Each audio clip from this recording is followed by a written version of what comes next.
IdeaMuffin. So I had this great idea, and I was thinking we could make a show about ideas. Her idea about talking about ideas and how to make them happen, I think she'd be really good at that because she makes a lot of her own ideas happen.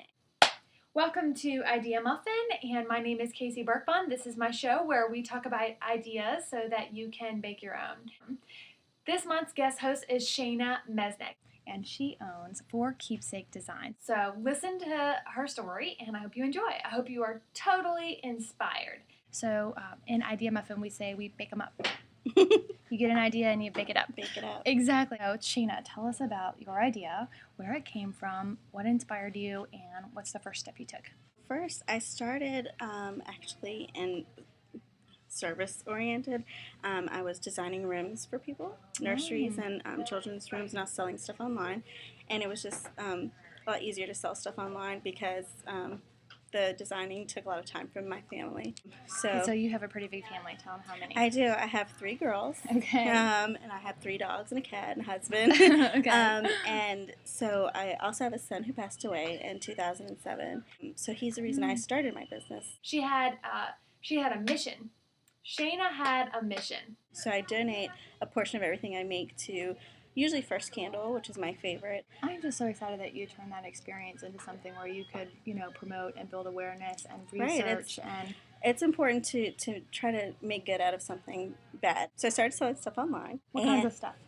All kids stuff. All kids. Mostly baby stuff, baby supplies that I purchased wholesale. And then I came up with the idea of getting all these vendors together from Richmond and selling on the streets on Richmond, on Cary Street. In Richmond, Cary Street is like the place where all of the really neat shops are. It's very kind of eclectic and original, and when you make an original shop in Richmond, Cary Street, everybody walks down the street. So yes, so it's just a fun place to be. I'm really excited to do this. I'm going to be like a street vendor on Cary Street, and I'm going to have all these different local vendors who are selling their handmade items. And it's just a great way for me to have a lot of products without having to make everything myself or to purchase wholesale and lose out on money if it doesn't sell or something like that. oh my gosh, that's so exciting. I'm so excited for her. Tell them what your first move was. So you had the idea, you were selling things online. How did you get the idea for the craft? I call it a craft castle. Craft castle. I was like, Shaina, you're building a craft castle in Carytown. I got the idea just, I don't know. I get a lot of business ideas very often, and if you know me very well, I'll call you and I'll say, oh my gosh, I have this new business idea, and you'll laugh at me because it happens, all the time. I always think of something new and how to make something better. So this was just a way for me to take my online shop and make it better, but also to promote shopping local and to support these local artisans who are making all this amazing stuff, and really, nobody knows about it because it's on Etsy, lost in a sea of stuff on Etsy. Yeah, so I've seen some of her artisans, the folks that are working with her. We had this meeting and they brought in like a super origami kind of like this little thing. I don't even know how you make your hands move that little. and this woman builds this origami and she sticks it on hairpins and she puts it in all kinds of jewelry. And then there was a woman who made pillows and jewelry and all these folks that are, putting their hard work in these really awesome craft kind of things. And Shaina is helping to support the community by supporting their work, as well as giving back to the community through the research and, and the money you donate to SIDS. So your spot in Carytown actually launches in July. Yes, July 1st. Yay. I'll be out there. And high five.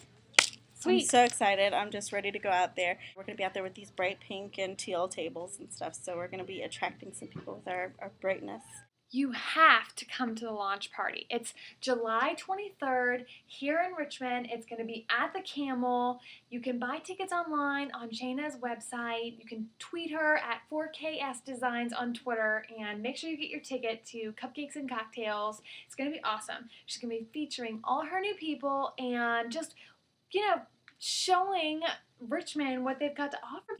Cupcakes and cocktails. Cakes and cocktails. Yum. I got a pina colada. That was my cupcake I chose. Yeah, that one sounded good. I went for the just plain Jane chocolate. Oh, come on. Shaina has put all of this together, and on top of that, she gives a portion of her proceeds to benefit SIDS, which as you know, is very near and dear to her heart. So I am just so excited about what Shaina is doing for herself, for her company, for us as consumers, and for Richmond. So I hope that you have enjoyed speaking with us and would love to catch up with you again next week. All right, thanks. Take care. So raise your hand if you have technology questions. Technology tip! So the funniest thing about today's technology tip is that I actually have a technology tip from somebody who is extremely technical and put together some really good information for you guys, but I can't figure out how to import it into my iMovie. So for now, this will have to do, and hopefully by next week, I'll be able to import. So my technology tip is to find your technology council locally and join it. Doesn't matter if you're technical or not. If you've got a job, you work for a company and the technology, I mean, every company's got technology and it affects you, and you have to make personal technology decisions for you and your family too, and that also affects you. So joining your local technology council is really inexpensive on an individual basis, and for companies, I know they scale it up depending on how big your company is, but it's awesome.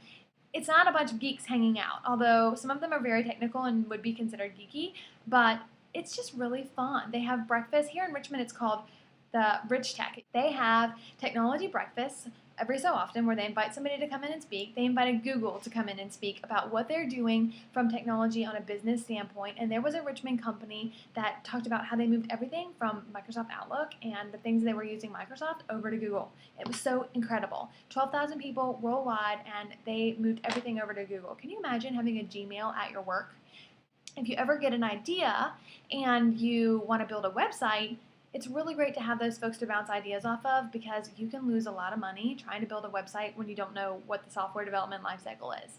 And so I recommend you develop those relationships before you need them. Join your technology council, look into it. Ours is called Rich Tech. In other cities, they're called other things, but it's fabulous, relatively inexpensive, and worth the investment. Thanks. Yeah, raise your hand if you have finance questions. Finance tip! My goal is to have someone that's got a tremendous amount of finance experience do these with you each week, and I've got a couple people lined up, but no videos yet. So for now, it's me giving you your finance tip. This week's tip is something I learned from Financial Peace University. Many of you may have heard of Dave Ramsey, and some people agree with his principles. Some people think it's extreme. However, I think, I kind of like it. So I took his class through my church. They gave me this book, Financial Peace University. I know Dave has an online website and blog and things that you can follow and get information. The first thing you need to do is save $1,000. And it's kind of an emergency fund so that you have it. And then after you have that $1,000 in the savings account, the second thing you do is start paying down your debt. And he goes into great detail about what's the best method for paying down your debt. And I know there's lots of different ways you can do it. And then he goes on to a number of other things and ways to invest and what's smart to do with your money. It's interesting, so something to think about, but step number one in his book is to save $1,000. So if you're not there, that would be the first thing to do, and once you get there, then you can start paying down your debt. Funny Muffin! It is funny, funny, funny muffin, funny, funny, funny muffin. So I was a preschool teacher, and all of my kids used to take random things like Legos and stuff and shove it down the toilet, and often more so they would shove a lot of toilet paper down the toilet because it took a lot to wipe themselves. So I go in one day, and it's a fairly new bathroom, and the bathroom is overflowing, and I'm running around, I'm trying to find a plunger, and I get the plunger, and lo and behold, yes, there's poop underneath the mound of toilet paper, and I'm sitting there and I'm plunging and I'm plunging and I'm plunging, and I get it to finally work, and then I see it bubble. And then I keep plunging a little bit more because it's not going down, and it starts to bubble even more. And it was like a volcano, and it came up, and it went everywhere, and when I was screaming like, ah, it flew in my mouth. The poop flew into my mouth. Oh, there's my puppy. Puppy, honey, come. Honey, come. Come here. Come here. She's old. She didn't pay attention to me.